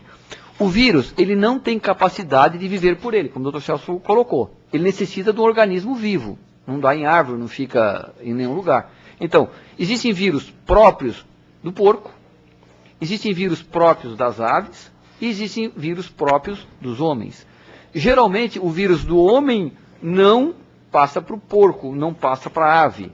Geralmente, o vírus da ave não passa para o homem. Né? Agora, no porco tem uma coisa interessante. Está aqui o desenho. Aqui, ó. Aqui seria uma representação do vírus. Né? Ele tem algumas substâncias, porque chama H1N1. Né? São proteínas. H chama hemaglutinina, N neuraminidase. Então, cada ser tem receptores. É como se fosse uma chave e uma fechadura. Então, esse vírus humano, ele tem a chave para se prender na minha célula. O vírus da ave tem uma chave para entrar na célula da ave. A situação interessante é que o porco, ele tem os dois receptores. O porco, ele tem receptor, ele tem a fechadura do vírus humano e tem a fechadura do vírus da ave. Então, ali criou um caldinho. Os três misturaram, né? E ali, olha ali, ó. Aqui ele tem, naquele desenho ali, ó, ele tem gene, ele tem parte do RNA, né? Do ser humano, tem parte do porco e tem parte da ave. E por isso ele se tornou mais agressivo. E isso é uma coisa, pessoal, que daqui a 50 anos vai vir de novo. Ele tem essa capacidade. Né? Então, essa mutação é própria do ser, né? E nós não temos como nos proteger contra isso. Poderia haver uma parceria em função disso. Uma vez que se precisa de um corpo para reproduzir, existem, de repente, alguém que está gripado, já com um certo vírus, e aí chega o vírus, Mas aí tá, isso é uma coisa interessante. Como funciona isso? Uma das preocupações assim, hoje está circulando o vírus comum, vamos chamar assim, e está circulando H1N1. Eles vão ter contato. Né? Como é que essa mudança vai acontecer? Ele vai cruzar, vamos chamar assim, com o vírus comum e vai se tornar mais letal, ou ele vai cruzar com o vírus comum e e se tornar menos agressivo? São essas perguntas que ninguém tem. Mas o acompanhamento mostra que ele tem ficado cada vez mais grave. Agressivo, né? Ele está mudando. Né? Agora, assim, ó, nós nunca tivemos nas últimas décadas tão agressivo como em 18. Né? Agora, existe a possibilidade de termos um vírus parecido. Talvez não dê nada. Né? Daqui a pouco a gente vai ser motivo de chacota lá, o Renato, o Paulo, né? Mas ninguém sabe. Mas, assim, ó, o Ministério da Saúde, junto com a Secretaria do Estado, ele fez algumas recomendações até boas para a gente estar... E eu mandei reproduzir isso aqui pela Secretaria de Saúde, para estar colocando nos locais para as pessoas lerem o que se pode fazer para evitar, né, o comprimento, né, das mãos. A gente vai ter que lavar, vocês aqui mesmo, né, tem que pensar nisso. E aqui, muito fechado também, a gente deveria estar com as janelas abertas. Nós estamos todos fechados, não só para gripe, entendeu? Para uma meningite, para outra doença transmissível, né? Tuberculose e tudo mais. E também eu trouxe para vocês, depois vocês podem até reproduzir, deixar para essa casa aqui, são perguntas e respostas. Não, mas eles estão me ouvindo, não tem problema. Ah, tá, desculpa. Desculpa, então. Então a gente também tem esse manualzinho aqui de perguntas e respostas, que é super fácil para a gente entender como é que funciona, né, essa doença tão nova que a gente quer saber tanto, que tanta gente pergunta. Então aqui está super fácil para a gente conseguir entender. Então eu gostaria de deixar para casa isso aqui, né, esse material, deixar o material informativo também, que é muito bom. Então eu deixo para vocês, está explicando, explica muito, muito bem esse material aqui para vocês, certo? Obrigada. Pois não?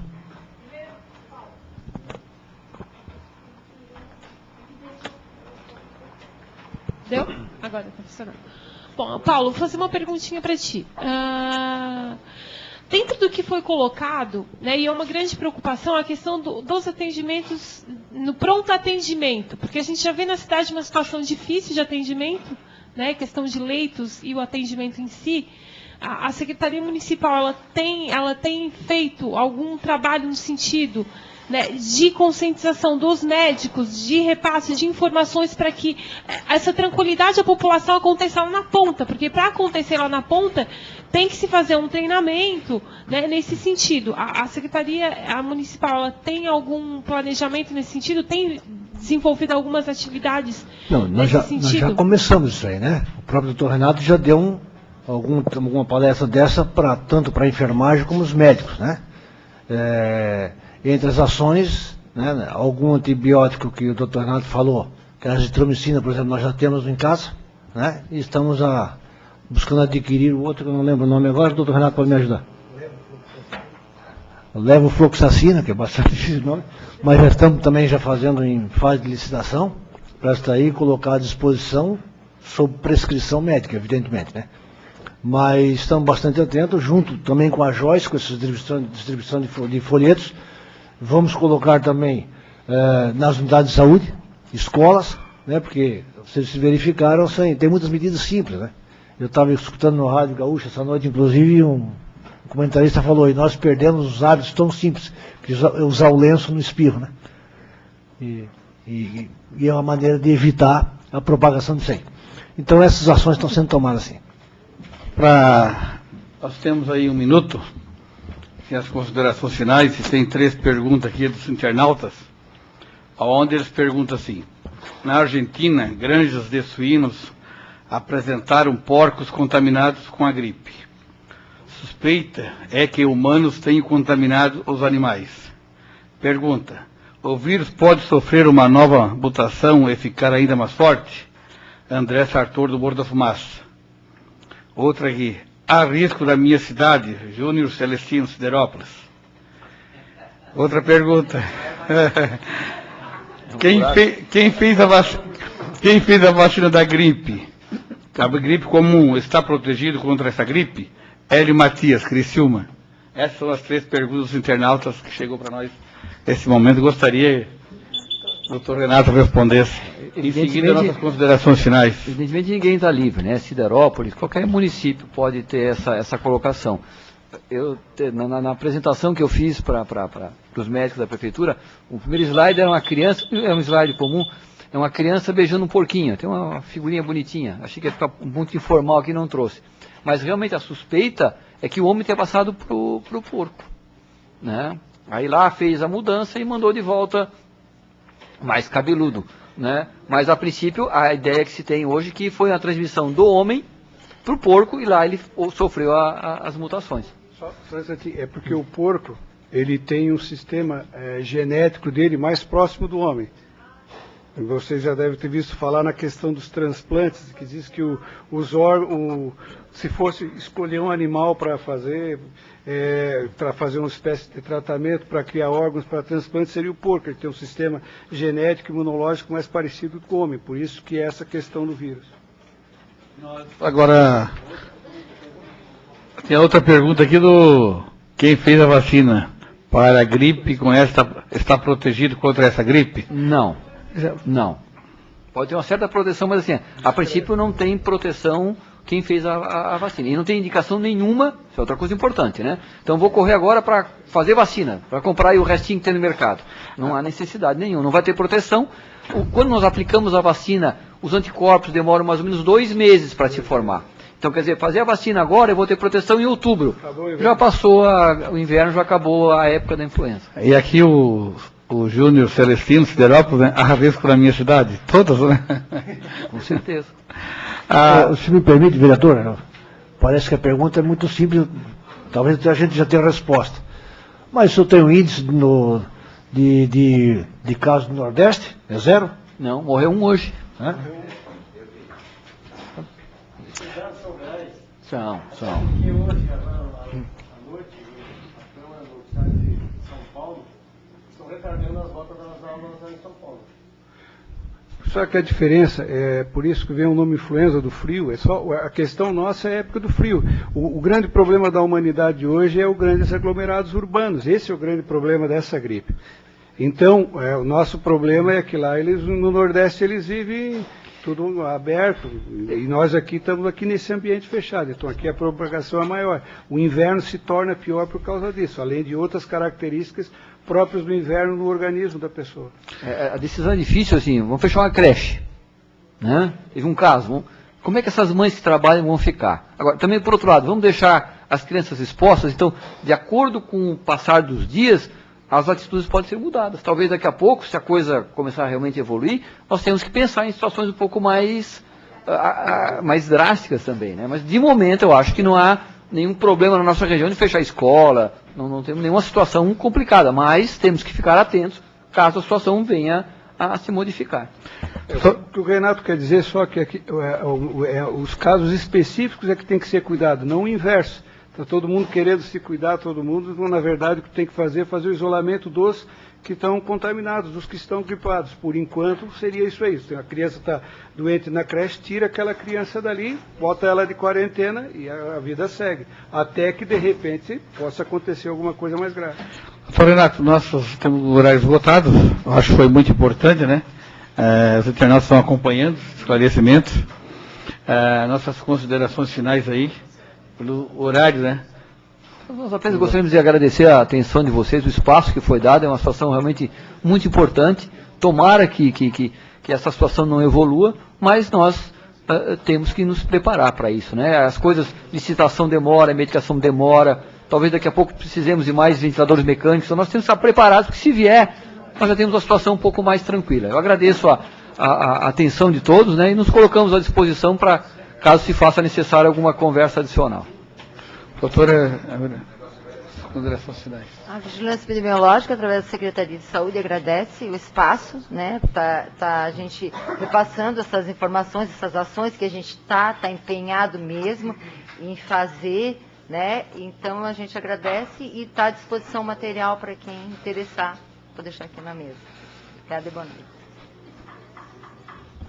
Eu agradeço o convite da Câmara por estar aqui participando com vocês. Aprendi bastante, porque de gripe, essa gripe, ninguém entende muito ainda. Então, né, o importante é a gente discutir e ter responsabilidade. Eu acho que o importante é ter responsabilidade, saber que não dá para minimizar, não dá para se apavorar, mas tem que ter responsabilidade. Agradeço a oportunidade e também o que puder contribuir, estou à disposição e parabenizar o Renato pelo belo trabalho apresentado.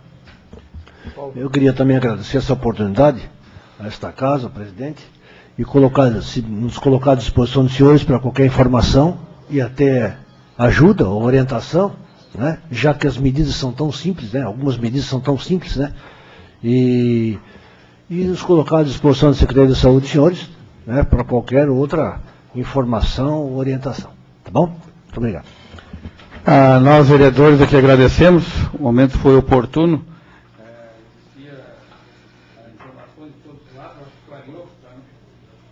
Clareou para nós aqui, vereadores, não tenho dúvida disso. E isso aqui é gravado, os internautas estão acompanhando, acho que para toda a cidade aí acompanhou.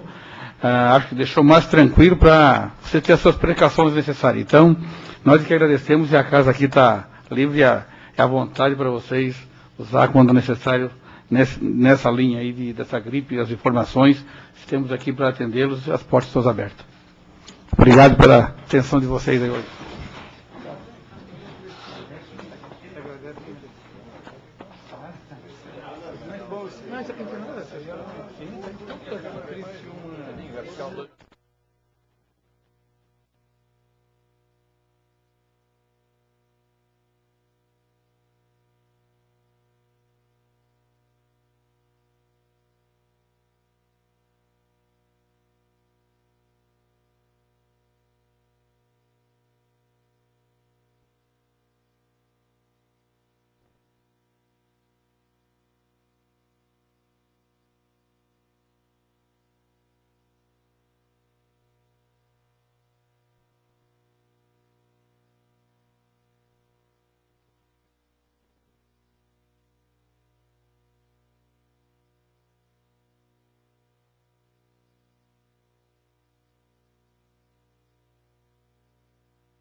semente modesta e feliz. Hoje és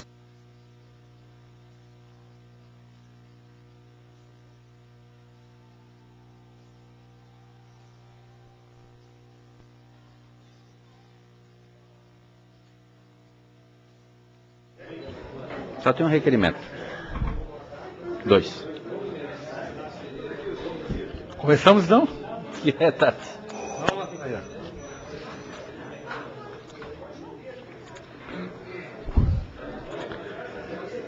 Terminado o horário político, passamos para o grande expediente. Solicito ao senhor secretário para que faça a leitura das matérias.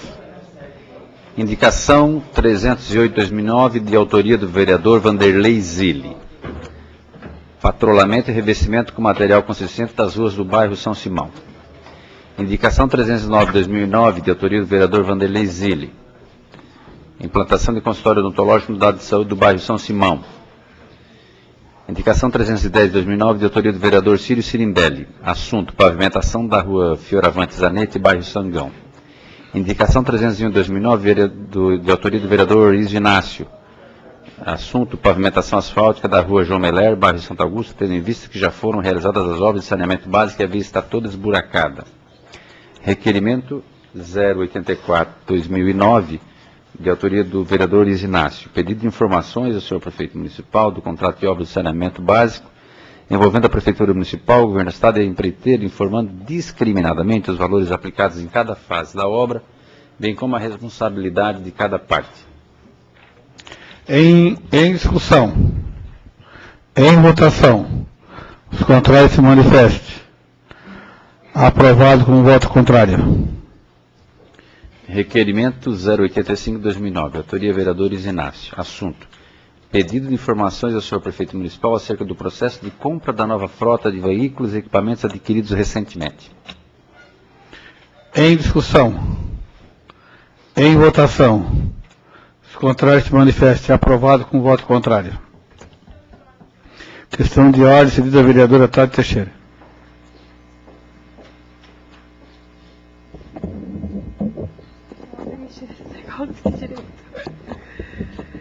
Eu gostaria só de registrar e dar os parabéns. Hoje é o dia do agricultor. Então gostaria de cumprimentar todos os agricultores, né, pessoas que mexem, né, com a nossa terra, que cuidam da nossa vida, né, através da alimentação. Então gostaria de mandar um abraço a todos. E também gostaria de deixar um grande abraço dessa casa ao vereador Lauro Pirola, que amanhã está de aniversário. Então gostaria de dar os parabéns, né, em nome de todos os colegas, desejá-lo muita saúde e muitas conquistas. Parabéns, seu Lauro, dessa casa a você. Questão de ordem, cedida à vereadora Romana Ramor. Aproveitar o embalo. Gostaria também de pedir, presidente, que em nome da casa mandasse correspondência à Rádio Som Maior, que essa semana comemora um telegrama, né? Comemora 5 anos em nome de todos os vereadores. Obrigada, presidente. Será atendido de plano, vereadora. Terminado o grande expediente e não havendo mais nada a tratar, encerramos o trabalho da presente sessão, convocando os senhores vereadores para a próxima, dia 3 de agosto do corrente, segunda-feira, horário regimental. Boa noite, senhoras e senhores.